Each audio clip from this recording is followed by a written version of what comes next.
Mes chers élèves, les abonnés à ma chaîne, Labo des SVT, bienvenue à cette séance qui est consacrée au mouvement involontaire.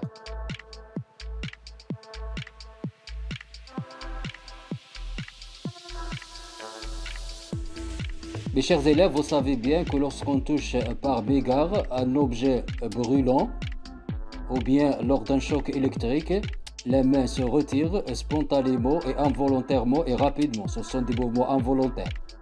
Donc, les mouvements involontaires, on les appelle les réflexes médulaires, sont des réactions spontanées, involontaires, suite à une excitation forte et dangereuse. Ces mouvements protègent notre corps contre les dangers extérieurs. Mes chers élèves, lorsqu'on a étudié expérimentalement le réflexe de la flexion de la patte chez la grenouille, on a conclu les structures nerveuses qui participent au réflexe médulaire. Ces structures sont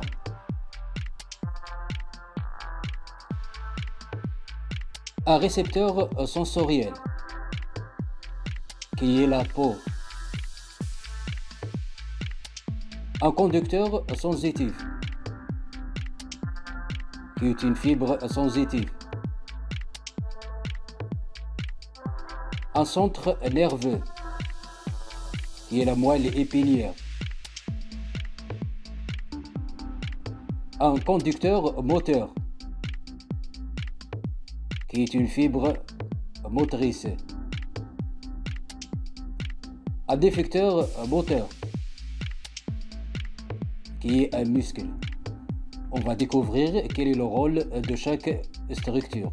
Tout d'abord, quel est le rôle de la peau dans les réflexes médulaires? En effet, lors d'une excitation forte et dangereuse, la peau élabore l'influx nerveux sensitif.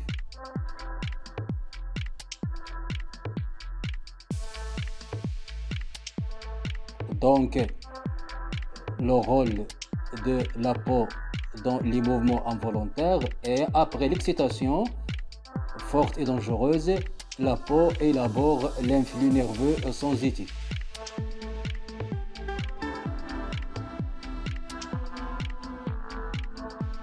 Et maintenant, on va découvrir le rôle des conducteurs sensitifs ou bien des fibres sensitives.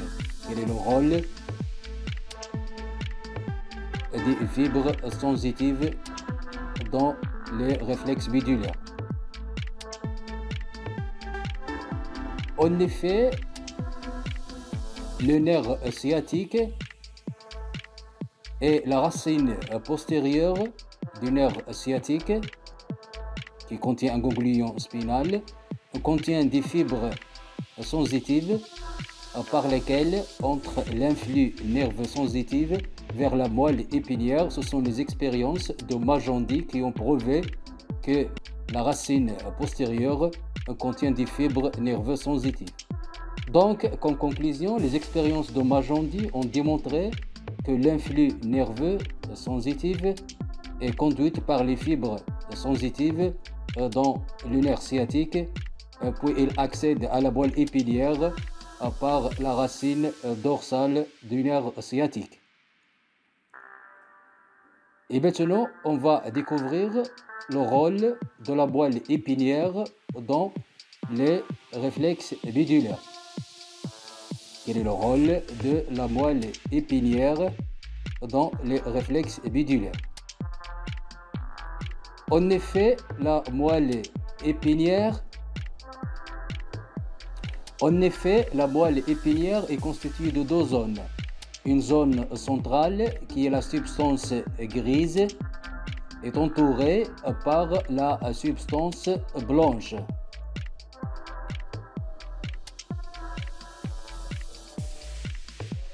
La moelle épinière reçoit l'influx nerveux sensitif et le transforme en influx nerveux moteur qui est réfléchi vers le muscle. Donc, comme conclusion, la moelle épinière réfléchit l'influx nerveux sensitif en influx nerveux moteur et l'envoie vers le muscle. Et maintenant, on va découvrir le rôle des conducteurs moteurs, c'est-à-dire les fibres motrices. Quel est le rôle des fibres motrices dans les mouvements involontaires. En effet, la racine antérieure du nerf sciatique contient des fibres nerveuses. Ces fibres nerveuses moteurs conduisent l'influx nerveux moteur de la moelle épinière vers le muscle.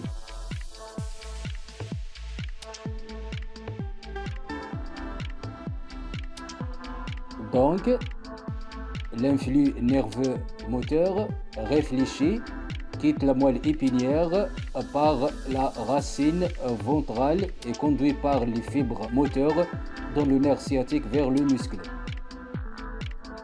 Et maintenant, on va découvrir le rôle du muscle dans les réflexes médulaires. En effet, le muscle reçoit l'influx nerveux moteur et réagit à l'influx nerveux moteur en réalisant le mouvement involontaire. Donc le muscle reçoit l'influx nerveux moteur et réagit en effectuant le mouvement involontaire.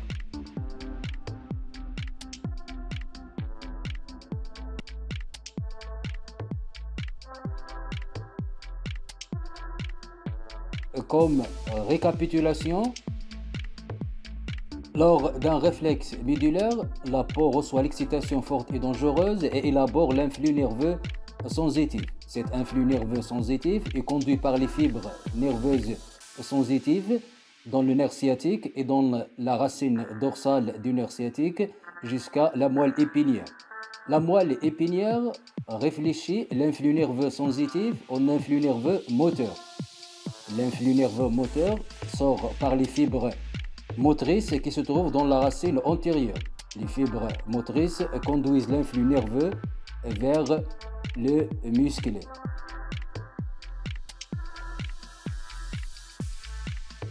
Le muscle réagit en réalisant le mouvement involontaire.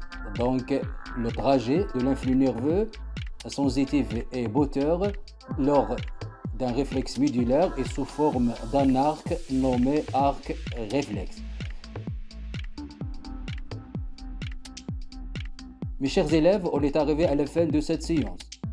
Je vous invite à vous abonner à ma chaîne, comme j'attends vos observations pour améliorer ces productions pédagogiques. Merci et au revoir.